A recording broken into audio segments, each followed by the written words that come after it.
for you animators.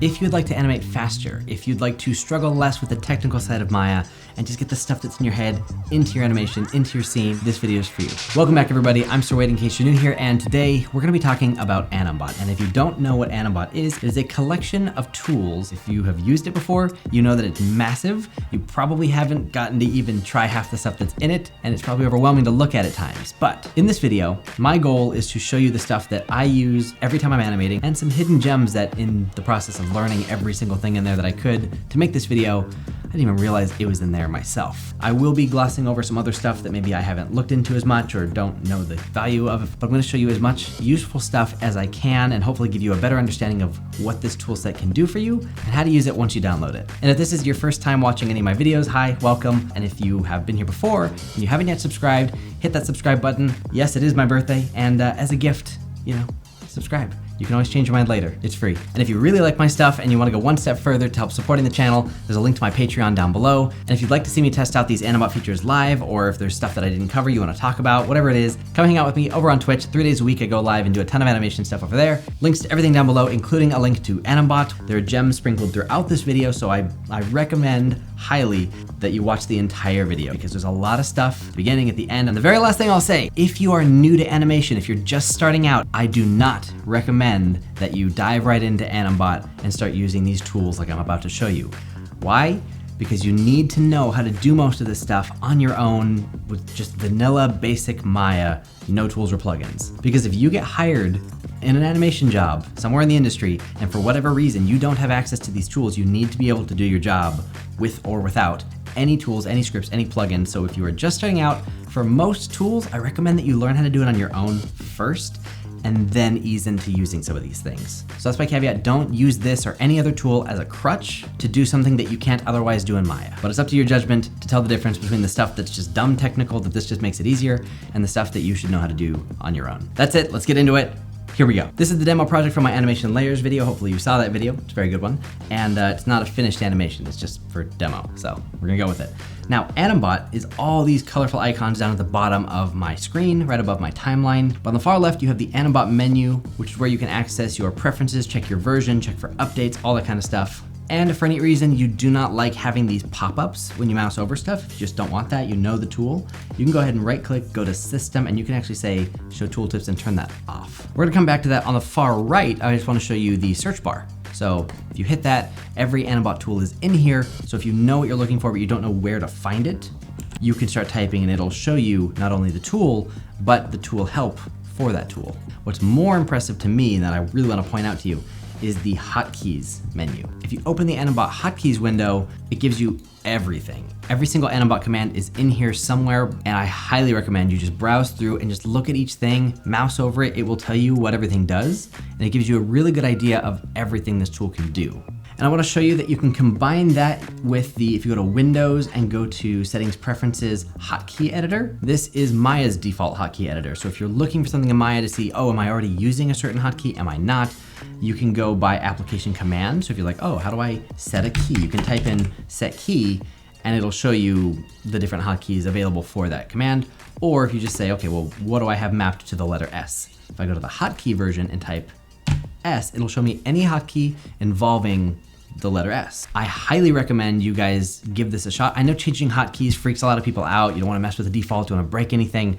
Just a quick thing here. In the top left corner, there's a hotkey set. You can actually go to this little settings cog and you can duplicate it. You can duplicate Maya's settings for your hotkeys, rename it to something else, and then have at it. Just go crazy and change whatever you want because you can always go back to the default. You can always reset this. Just like when you get in a car, you wanna change that rearview mirror, you wanna change the side mirrors, you maybe wanna adjust your seat. If you can't reach the pedals, if you can't see out those mirrors, you're not really driving at peak efficiency. It's the same with using a tool like Maya.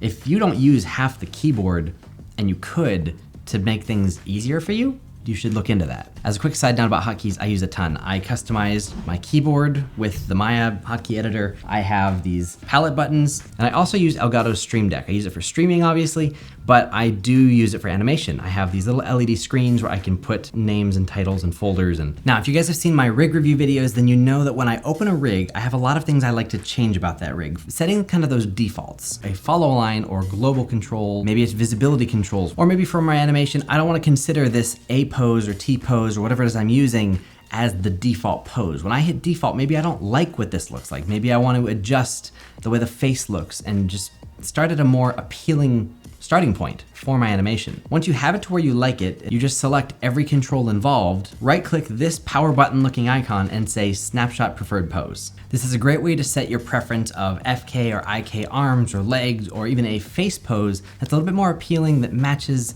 kind of what you're going for. Now, the reason you'd want to do this right at the beginning of your scene or somewhere early on, so maybe you try a pose and you don't really like where it ended up. Maybe it's just the arm you don't like. So you select the controls you want to start over with and you just hit that reset button and it resets the pose back to your default that you told it to be. And if you grab the entire character, you could just hit the reset pose and it'll bring him back. The benefit to snapshotting it first is if you did make any adjustments to the FK, to the IK, to the follow line type of stuff, when you hit reset, it'll go back to whatever the actual default is. So if you didn't set that default pose and you made those changes, you then have to go make those changes again, which is a waste of time. So say you pose out this horribly creepy face and you decide, that's not really what I want to go for.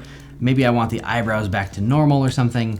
You can individually click the specific controls you want to put back to normal, which is a lot of clicking. We'll get back to this in a second. Or you could do the whole face, whatever you want. You hit reset and it goes back to whatever pose you told it to be. So the next one's called Smart Key. You're gonna wanna set this up and then you'll probably forget about it, but it's going to be awesome. I don't know if you've noticed this, but when you're animating in Maya and you're in your graph editor, say I've got this control and here's our curves. Watch before and after, I'm gonna just hit S, set a key. See how it tweaks the curve on the left and just how they're different. It's just messing stuff up. Maya does a really bad job when you hit set key. Now there is a way to not have to deal with that, and if you just click all these curves, right click and say insert key, it does a much better job of just placing a key in there, but that's extra clicks. That's a pain in the butt. Another thing Maya doesn't do a very good job of, have you ever been blocking? You're blocking your animation, and let's say you're in stepped, right? Normally in Maya, when you're scrubbing around in step mode and you go to set a new key with your blocking, you hit S, and suddenly it converts it right back to auto tangent, and you end up with spliny weirdness where you're kind of in between spline and stepped. Pain in the butt. It has no idea which type of tangent you're keying on and how to put another key of the same type within that range. Enter Smart Key. Come back to your AnimBot hotkeys and look here, there's Set Smart Key and Set Smart Key All Channels. The difference is Set Smart Key will only key the values that you've already keyed. Like if you just set a key on translations, it won't actually set a key on rotations if you didn't already have one. Kind of like Auto Key does, versus if you have Set Smart Key All Channels, it'll do everything just like S in Maya keys all the attributes of a certain control. Set Smart Key All Channels will do the same. So pick whichever one works best for you or do both. I just have these other hotkeys so I can show you what they all do at the same time. But take one of these, this is probably the closest behaving, and just set it to S. Override your regular set key and just hit this button. That way when you hit S in the future, it doesn't affect anything negatively. It just sets a key in the proper tangent space so it doesn't tweak your curves. And if you have a curve range that is set to stepped tangents, where before you'd hit S and it turned to spline, now you hit S, if I come back over here, it's context aware. It knows which version of the splines you have active and you don't really have to worry about it from that point. Makes your blocking much, much easier. Next up, select sets. This is something I get asked all the time how to do on stream. So when you are animating a character, let's just use the face as an example because it's a perfect opportunity to show all these different controls. Sometimes that can be overwhelming and maybe you want to set a key on every brow control or you want to reset all the brow controls or whatever it is. I'm going to sit here and I'm going to click every single one of these. Takes me forever. I don't like doing this more than once. And if you ever sit there grabbing lots of controls, all the fingers, all the brows, all the arm, everything on the body, whatever it is, you spend some time doing that and you understand why you'd never want to do it again. So what I can do is select whatever I want, and then I can come down and hit this little purple square button for select sets. I'll just call this browse all. And you can pick a color. So it now becomes a button that I can just click there and it'll give me control over every brow control. So if I want to reset them to default, I can easily just put them back to normal, those specific controls. If I were using Studio Library and wanted to just control those, it works for that as well. If I wanted to set a key on everything brow and I were blocking out the face, this makes it much easier to do. So if I wanted an upper eye control, I could hit another button and I just call this up, eye, right. And so now I've got the brows, I've got the upper eye. If I click them, it'll switch to the different ones. If I shift click, it'll add it to my selection. I can control click to remove it from selection. All the same Maya shortcuts still apply. I even have one for main, which gives me all of the main body controls that I was using to block my animation here. You can do this with mouse scripts as well, but this is much easier. You just click what you want, give it a name, and now you have a button for it. If you need to change the button at any time, you can right click on the button you can say isolate contents and it will literally show nothing but what you have. So you can do this with geometry, you can do this with controls. So if I want to go ahead and show everything again, I can un-isolate the controls. So that's a good way to just focus on a specific part of the character's body if you don't have that built into the rig or the display layers. If I right click again, I can say add selection. So if I wanted to add, I don't know, the head control to that for some reason, I can right click the browse and say add selection. And now when I click it, it includes the head control. You can see there it is working. Or oops, didn't mean to do that. I can click the head, right click and remove selection. And now it no longer involves the head. And if you have multiple characters in the scene, you might not want to have all these different controls like the eyes of this character, the eyes of this character. You can actually set it into different tabs. That's what this little button here is here, this little S shelf thingy. You can also isolate or hide or show colors. So if you want to focus on just facial stuff, you can hide all the body controls or vice versa, things like that. So if you build an entire set of character controls for a rig, because you're going to use this rig through all your animation mentor classes or through 5 different shots that you want to work on for another project, you can kind of build it out however you want for that character and then customize what you're dealing with in the moment. And if you are doing that, something I would recommend checking out is you can right click on the original selection set button down on the shelf and you can actually import and export the selection set. So if you want to share this with another artist or you want to back it up to make sure you don't lose it, if you spend all this time doing it and you don't want to crash your scene and things like that, there's a button for that. Now this next one I feel like most people are aware of, but just in case I'm going to cover it. It is kind of the Tween machine or Tween slider part of this, and there's a little bit more to it than a lot of people realize, so let's jump into it. It's these yellow sliders. These are this TW one is the Tweener. A lot of people are familiar with an older tool called Tween Machine. This does essentially the same things. What it is this. So I'll just go to this frame, I'm going to grab the character and her feet, and this is kind of the center point of the jump, right? So here is where she's jumping off, here's where she's landing. This is the middle point. And I probably want her right in the middle, but let's say I don't. Let's say I want to favor that pose. I can use the entire character like I've got. I could grab one specific control, one specific curve, just one control, translate X or rotate Y or whatever I want. But let's just say I've got everything. And I'm going to start sliding that tweener around. I'm just going to grab this slider and start moving it. If I drag this all the way to the left, you'll see that it'll start to go back towards the frame before, or I can drag it all the way to the right. Now you may notice that what happened when I started dragging, it actually snapped down. I'll undo that. You can see it snapped down low. Why did it do that? Because it's trying to go in between Tweener, the previous and next, the two adjacent keys. So if you consider this frame and that frame as the two adjacent keys, well, the middle point is not up in the air, it's like right down along the water. So if I drag this anywhere, it's gonna snap her down to the water and try to float me between those two frames, right? So that's what the Tweener does. It'll try to go between two keyframes. So if you're trying to blend somewhere, like an IK and FK thing, it's gonna give you a really nice midpoint between two keys, depending on where you favor it. But let's say that's not what you're looking for. You're looking for a different kind of tween.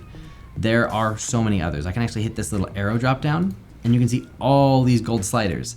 These are all different types of tweens. There's a regular tween machine, which is exactly what we just saw. This is blend to buffer, so if you've got buffer curves, you can do that. There's a whole bunch of different things. You've got blend to default, so that'll actually try to bring her controls back to whatever your rig default is. This will blend to ease and so on. But what's really important about all of these different sliders is you should mouse over all of them, see which ones you think you're gonna like the best, and tag the ones you like. Because for example, the only 3 that I have tagged are the regular tween, blend to default, and blend to ease, in case I ever wanted to set a whole bunch of keyframes to ease in really nicely. I actually don't really use that one all that much, so if I didn't want it here anymore, I could just hit this little glowing icon and I could unpin it. So when I recollapse this menu with this little arrow, I only see the tween machine and the blend to default. I got rid of that other one. And I actually do use one more of those sliders. I actually use this blend to normal, this BN one, a lot. But if I were to mouse over the tween machine and hold shift, it actually switches to blend to normal, so that's how I use it. But anyway, this is, blend to normal, blend to neighbor. This will blend to the neighboring key from its current position. So it allows me to favor a pose or favor a key without it trying to snap into wherever it thinks that center point is. So the regular tween machine might snap me kind of far away. I don't like that. If I hold shift, it won't snap it away. It'll just start to blend within the current pose. That's how I use the tweener. I either just click and drag it, or you can click these buttons to go 50% in one direction or whatever, but I use shift more than anything, and I hold it down and go to blend to neighbor. If you don't like holding shift and that confuses you, what you're gonna wanna do is hit this little arrow right there, expand the tool group. It'll show you all the sliders. And if you wanted to add that as just a regular slider, I'd say BN right here, this one. I'd click this little pin button. Now it's glowing.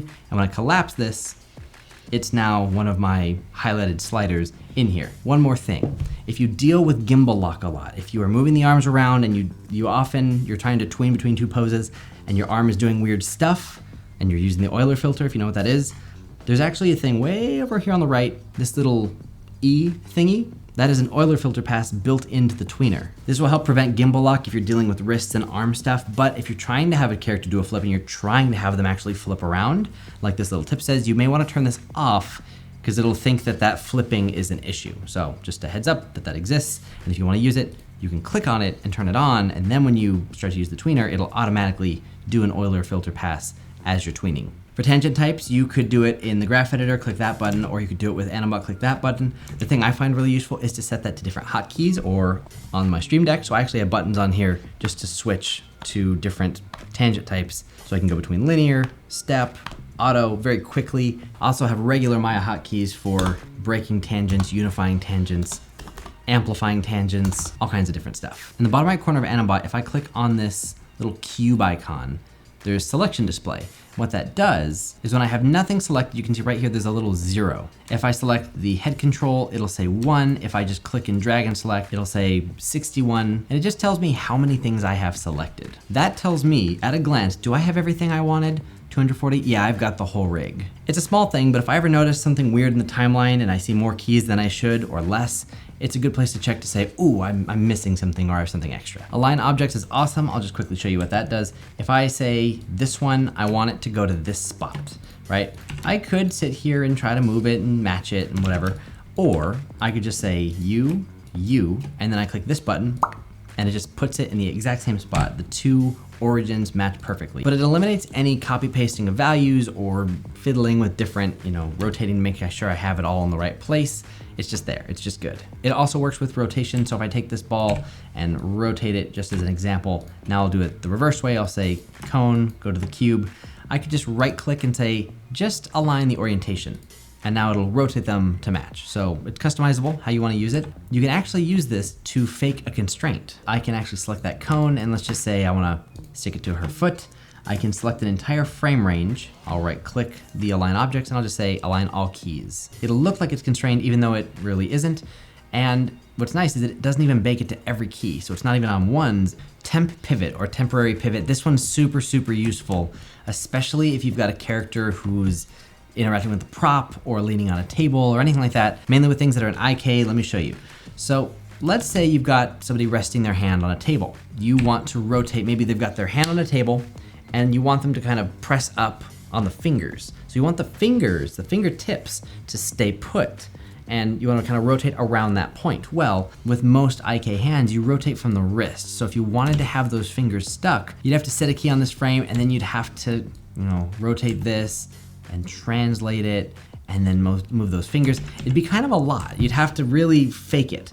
But if we enable the temporary pivot, it's this button right here. I can show you temp pivot. You click on it and it gives you a temporary, like, hey, this is where we're gonna be rotating from. So your first thing is to move this to wherever you want to rotate from. And also make sure, so I'll check the different axes, and let's just say we're gonna rotate from the middle finger. And I specifically want to rotate from the table. I want that point locked. Imagine this as like a nail or an anchor. This thing's not moving. Whatever's connected to this point, it's not moving. Also make sure that it is rotated to your satisfaction, that it's pointing the correct way for the easiest animation. When I'm ready, I can hit my rotate or my translate tool, and now it's gonna rotate the IK hand that I was messing with before, but it's gonna rotate it from that point, which is super powerful because when I set a key now, it's still gonna set a key on this.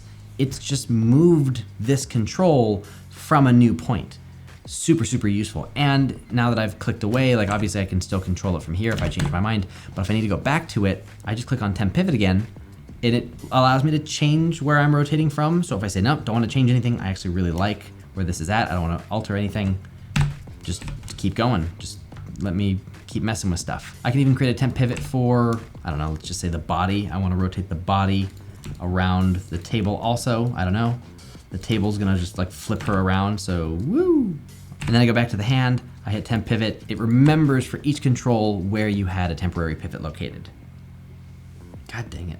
In situations like that, I just crashed Maya. I don't know what I think I hit the delete key and that was completely accidental. I deleted Maya. I actually did not have a certain feature turned on, like many of you don't as well. If you're not using AnimBot, you don't have access to this, but what happens when you crash your Maya scene? Well, we cry for a while and then we have to go back and reanimate. However, if you have AnimBot, you don't have to cry for long because there's an Anim recovery tool that I don't have turned on for some reason. I should have had it turned on, but I didn't. It's this heart icon in the bottom right corner called Anim Recovery, and it's pretty much like Time Machine on a Mac. And essentially what it'll do is it'll keep checkpoints. This is what Maya's autosave wishes it could be, especially when you're on a student version, and sometimes it crashes before you get the opportunity to hit continue on that stupid little prompt that comes up, and it doesn't save anything. This will save you. You can restore your entire animation scene back to whatever it was at whatever time. If you want to restore it to right before your crash, 20 minutes before, however frequently you want. It tries to keep track of that kind of stuff and you can make changes. Or if you like most of what you had, but you actually just want to restore maybe the right arm to what you had yesterday because you worked all day today on that arm and everything else is looking good, but that arm just looks pretty stupid, you can just set that arm to yesterday's backup and keep what you've got for everything else. So you can do it by control, the whole scene, whatever you want, but it will save you in case of a crash or serious issues. You'll want that. Now we're moving into category 2 now, stuff that I use less frequently, but I still either use it enough or it's stuff that I haven't gotten a chance to really use depending on what I've been animating. Level 2, here we go. I've set our character back to blocking. Let's just say we're blocking the scene, right? Have you ever been in the situation where you're blocking different controls and maybe you forgot to grab, for example, these knee pull vectors or the elbow IK pull vector things like that, things that are floating away and you're not grabbing them every time you set a key. As an example, I've got the hip control here, right? I've got keys set throughout my timeline, but if I click on those knee controls, I don't have as many keys. They stop at like frame 51. There's nothing else after frame 51, but if I click on my hips, there's clearly supposed to be stuff after 51. And so you sit there, you grab both sets of controls, you end up going through setting a key, set key, set key, set key, set key, just so you have like markers in your scene of where you were supposed to have frames set. I don't know if you guys have dealt with that, but if you know what I'm talking about, you know the struggle. So especially for blocking, something you can do is this share keys button. This will allow you to just say, you know, which control has the keys, which control do you want to put the keys on. You can do it for your whole, you know, set of controls, the whole character, whatever, or just a couple, whatever you want. So let's say I want the hips. I've got keys on 39, 40, 44, all the way down to 66. And I want to put them on these knees, which don't have anything past 51. I want them to match. So I'm going to say hips over to the knees, just shift select them, and then I'm going to hit this button. That's all it took. And now I've got keys on all the proper frames that these knees need to have keys on to match the blocking of my other layers. So if you go through and block your whole shot with just a few controls and then you want to make sure that everything was keyed on those frames, grab all the controls and say share keys, it'll go through and set a key on everything that doesn't already have a key based on something else. This will help so that if you move to spline, you don't have something that's kind of drifting the whole time because you didn't set more than one key on it and it's interpolating across the entire shot and you just have that one thing that's drifting for no reason because you didn't key it. Here's one for you. Have you ever done a walk cycle and then realized partway through that you maybe didn't have the hips low enough or high enough or twisted a certain way, or you pretty much just realized like, ugh, I had the character really high the whole time and now the knees are popping. I need the character lower through the whole shot. There are ways around that. You can deal with stuff with the graph editor, or you can use the global offset button, which is this little diamond button here. I can just click the global offset button and I'm just going to move the character down a bit. And did you see the entire animation curve shifts? The entire thing, all the keys on it. See that? Alternatively, if you only need a certain section, what I can do is hold shift, click and drag through the section I want to make that change through, and then click the global offset button. Now when I make the change, you can see where everything on the left is adjusting, everything on the right of the graph is not changing. So that's a way you can make a global change to everything. And the example they have in here is really nice. If I just kind of mouse over, you see they actually use it to rotate the character's head. And since the fist is constrained to the head, it all still works really nicely. I feel like I should mention the E slider. I don't use it very often, but I think you should know about it. It's this EA slider right here in the middle. Let's just say this control were really low and I wanted to adjust all of these to ease in or out of one of those poses. I can either ease out of this pose or into that pose. I'm getting some weird tangent stuff, so I just hit the auto tangent button and now it's going to nicely ease out or ease in very quickly. Here's another one. It's called mirror or auto mirror. So you may be familiar with mirroring in Maya in general, like symmetrical posing, where if you turn on auto mirror, you know, and you move one control, it moves the other control the same way. And that's something. But I'm not talking about auto mirror. You can mirror a pose. So let's say I want this arm pose on both sides. I can just click the mirror button with those selected and it'll transfer it to the other side of the rig. Super easy, super nice. So if I had the contact pose of a walk cycle and I selected both sides and then mirrored each side, they would switch. So you could do one contact pose, grab the whole thing, and then swap it for the other pose. So it's a really quick way to do cycle type of stuff as well. So I can use the auto mirror to move both of the elbows at the same time, make sure they're symmetrical. Normally you wouldn't want this. This is called twinning. I don't want these to be the exact same all the time, or that's really boring for posing. But just for this example, if I want to have this character holding this ball, right, I could constrain it to the hands, or constrain the hand to the ball, or I could do all kinds of different things. But if I just want to cheat it really quick, what I can do is say hand, and I want the ball to actually be the thing driving all of this. Mouse over this chain link one, it's the XForm relationship. Now there's a bunch of stuff with copy and pasting XForms, but if I just say auto relationship, so if I just alt click on this chain one, it creates a relationship between all three of these that even though they're not constrained, I'm using one of their locators to move all three, or one of their pivot points. So it gives me like an IK control for a group of controls, which is really insane. Like if you know how constraints work and what a pain they are, then seeing this should kind of blow your mind, because I can set a key and then go here and then set a key here. Oops, looks like I've broken it. You may experience some weird rig breakage stuff. My recommendation would be get the stuff to where you want it and then click on the controls you want to key and then key all the stuff just to be safe. Sometimes it's weird, but if you undo a couple of times, like I'm not sure how you're supposed to use this exactly, which is again why it's in tier 2, the second category where I don't use it very often, but I feel like you should know about this, because just being able to do that, we didn't constrain anything, but with 2 clicks, we had what was effectively a constraint. No complicated technical stuff. I should disable the relationship between these objects. I think that's what I need to do. So there we go. Now I can, yeah, so you turn it off. That's pretty cool. That's almost like a one-click constraint that you kind of turn on and off for your own workflow. I don't know. You should know about it. There you go. Enjoy. Another one is select all rig controls. I've showed you a couple things like the pose at the very beginning where we selected all the controls of the rig. There are gonna be times where you want to key everything, right? And when that happens, or whatever situation you find yourself in where that needs to happen, you could sit there, you know, grabbing everything. But when you do this, like I just tried to grab everything, I don't have the FK skeleton. I have the IK hands, right? Like that's the IK hand. But if I switch this wrist, or whichever wrist this is, there, to the IK wrist, those IK controls weren't selected. So if I go ahead and grab all this, and then I'll deselect that, reselect it, and then I'll switch to IK, look at, these weren't grabbed. Gotta add those. When are you ever gonna remember to do that? That's such a pain. That's what the selection sets are really good for. So those buttons where you can say like, give me the arm, IK and FK, set a key on both. That's beneficial. Selection display as well, being able to say like, what do I have? Click on that little number. Here's what I have. Maybe I want to deselect a few of these. I forgot to mention that, you can do that. But maybe you just want to grab everything on the rig, including the face controls, including all the hidden stuff. Grab one control, I hit the search bar, and I start typing select all. Now there's select all animation curves in the scene. That's more for your graph editor. Select rig controls. If you hit that, double click it, it will grab everything. So if I do the same thing, we'll deselect the hand control, reselect it, turn it to, I guess in this case it's FK. It's got the FK stuff control selected.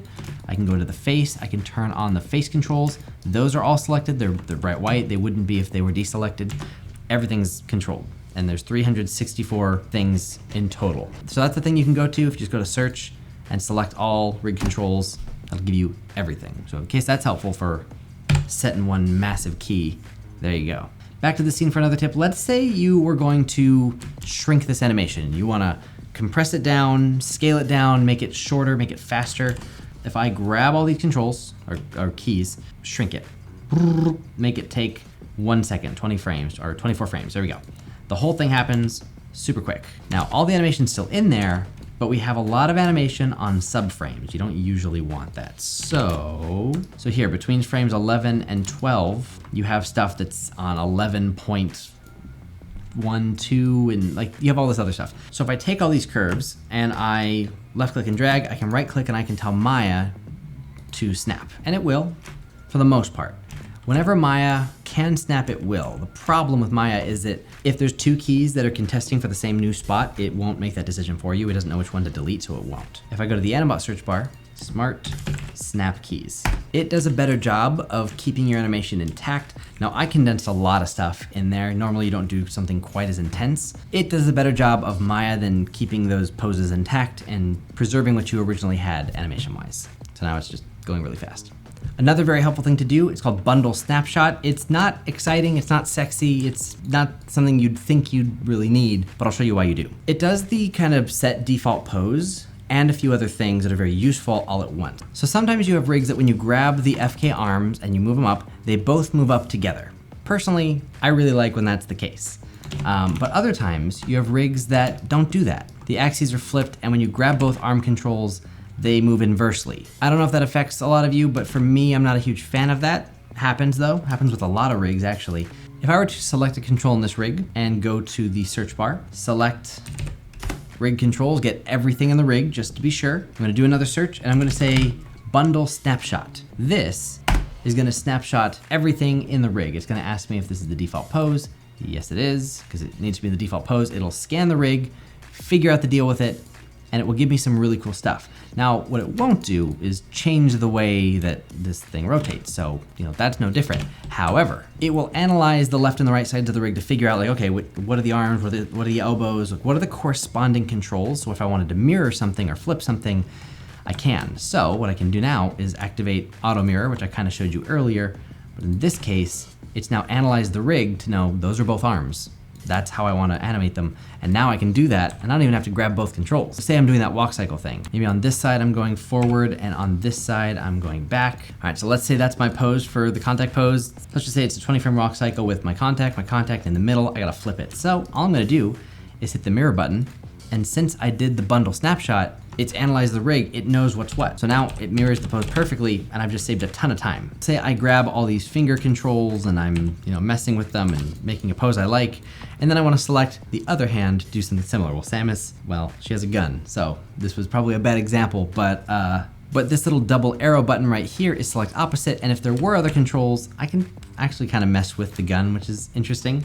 It would jump to the other side of the rig and grab the opposite controls. You get the idea. Now we're moving into category 3, honorable mention. Now that doesn't mean that these aren't good tips, so stick around because there are some true gems in here.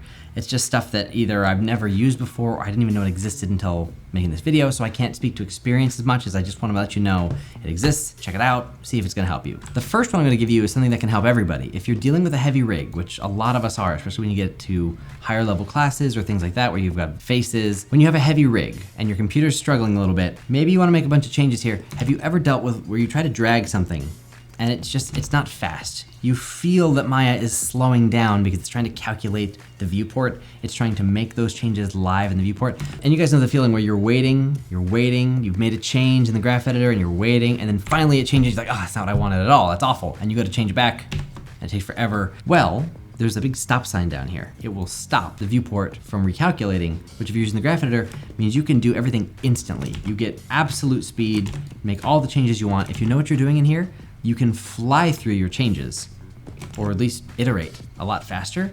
And then when you're ready to go, let me just do something and then unspeed it up. It'll then recalculate it. It doesn't have to do it live. Or if you don't want to keep going on and off, or with a hotkey or something, if you alt-click the stop sign, it'll go to auto suspend viewport. So when you're making a change, it's super fast. And when you release, it recalculates. So it puts a little bit of lag, but it's not like bad lag. It's lag that you're in control of so that you work as fast as you want to work, and then it updates instantly and you're like, do I want that? Meh, change it. Back and forth, versus sitting there trying to drag slowly and just fighting Maya the whole way, right? Next mention is the bookmarks. Now Maya 2020 has bookmarks built in, but the bookmarks in Maya and the bookmarks in AnimBot are slightly different. Neither one has all of the features of the other. I would expect AnimBot to add Maya's features before Maya would add AnimBot's features. What you can do is select a range on your timeline, click the bookmark button, section A, and it will bookmark that section of the timeline. I'm gonna grab another section, do the same thing. You can actually have Maya kind of lock your timeline to certain moments. So if you're doing game animation, you're doing a bunch of cycles, or you're trying to just kind of break your shot up into chunks, different phrases. If you haven't seen this video, highly recommend watch it. It's got a lot of animation tips on phrasing and a bunch of other stuff I learned at a 10-day animation workshop. Especially if you're not in Maya 2020 yet, then you don't have any kind of bookmarks, and then that's what you're gonna be using exclusively. If you're using Maya 2020, you have some other options with Maya stuff, but that's what AnimBot has in their tool. Copy and pasting a pose or entire animation data, all of it. This button here is your copy pose. If I go to this frame and just grab all that and say copy, I'll move over here, and I'll just control click and I'll say paste. It'll just paste the animation onto that frame. And I've never used this button, but there is a copy animation. If you want to take the entire animation or something, maybe you want to take your entire, everything on the character and move it to a different character and just copy the animation. Or maybe something broke and you need to move it from this Maya scene to a new Maya scene. You can do that. Maybe you want to take just the translate Y and move it to the rotate X and just kind of move stuff there. You can do stuff manually, or you can use this button to do copy animation. I have not used it, so I can't help you if you're having stuff with it, but like, there it is.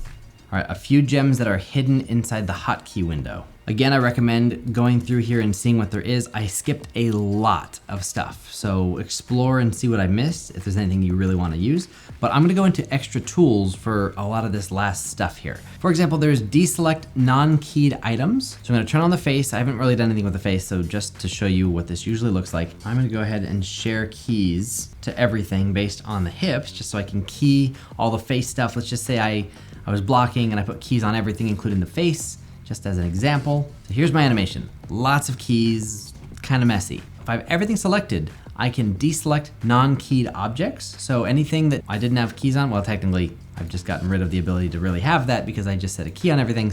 But deselect static objects will deselect anything in there that maybe had keys on it, but those keys didn't move. You know, you hit S on a bunch of stuff and it just keeps keying it at 0, nothing ever changes. That gets rid of that stuff. So now everything left in the graph editor is something that matters. It's something that actually moves, and it's a lot easier for me to deal with my animation. And you can see here, it's actually physically deselected everything I don't have keys on, which is really nice. So I just don't have the clutter anymore. There's one in here for frame current second and frame next second. So what that does, if I click it in your graph editor, it just kind of cuts everything off for 24 frames or whatever your frame rate's set to, so that if you are blocking, or more likely if you're polishing, you don't look at the whole shot and get overwhelmed by all the curves you have. You just look at 1 second of your animation at a time.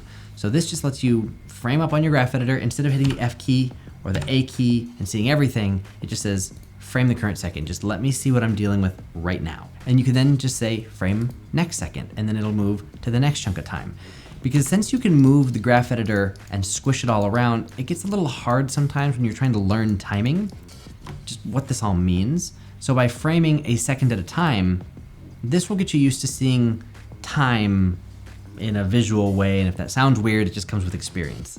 So if that sounds useful to you, there's some stuff for that. Set that to a hotkey somewhere on your keyboard so you can just hit it and you don't have to be in this menu. So let me grab everything again, and we're back to having a bajillion keyframes and keys, and it's a mess. I'm gonna come down to remove redundant keys. What that's gonna do is get rid of any middle keyframes that you would call like a hold. When there's really nothing changing, you don't need extra keys in there. It's just gonna get rid of a lot of this mess. So I'll click that button, we'll give it a second, and then here you can see it just cleaned up our curves significantly and reduce the amount of keys we had where we didn't need any. This might take a while if you have a lot of stuff selected, so just hang in there and let Maya do its thing. But before, after. There's an entire section in here about toggling display, and that's basically this like show menu. So if you didn't want to see NURBS curves, you could hide those. Something for you Cinema 4D users, or there's some other software, I think maybe ZBrush 2 that kind of does this. Mari does this. Tumble around selection. Normally if I select the character's hips and then hit F, right, that's what I'm focused on. That's the focus button. Now I rotate around the hips. I can select eye controller. I'm still rotating around the hips at all times. If you go to this little cube button, the Autobots section, and click Tumble Around Selection, that will change the behavior so that if I select the hips, I rotate around the hips. If I select the eye control, I now rotate around the eye control. This is not something I like, but if this is something that you would want, the ability to switch, you can. And that little dropout, pop-out area is a really good place to look for the mirror stuff, the auto things, anything where you're like alt-clicking on the mirror to turn on the auto mirror, or alt-clicking for that XForm relationship of the ball thing. Those kind of background processes that are running once you've alt-clicked and you've enabled something, you're not sure if it's on or off, that's where these live. Whew, okay, this was a super long video. Before you go, thank you for watching it. It took a while. Thanks for hanging in there. Thanks for sticking with it. I would appreciate it if you hit the like button if you did enjoy it, if this was helpful, so that more people, YouTube will recommend it and show it to more people. Also, subscribe if you haven't already, if you want to see more stuff like this. And if you know someone else who uses AnimBot or needs to be using AnimBot or maybe doesn't know how to use AnimBot, please send them this video and convince them to watch as much of it as they can stand, because it took a while to make this and it'd be nice. But that's it, thank you for watching. If you want to talk to other animators about this tool, about anything else in general, we have a Discord server down below that has over 3,000 people in there, ready to talk to you, give feedback on your work, all kinds of cool stuff. The Twitch community to ask me stuff live on stream, and the Patreon to get involved, help support these videos, help me make more of them, more often, and make them better, etc. Okay, I'm exhausted. I've been filming for 4 hours. Hopefully what you're watching is a lot shorter than that, but I've been sitting here for 4 hours filming this video. God help me in editing. Have a good rest of your day. Happy animating. Enjoy AnimBot, and yeah, links for everything down below. See you in the next video.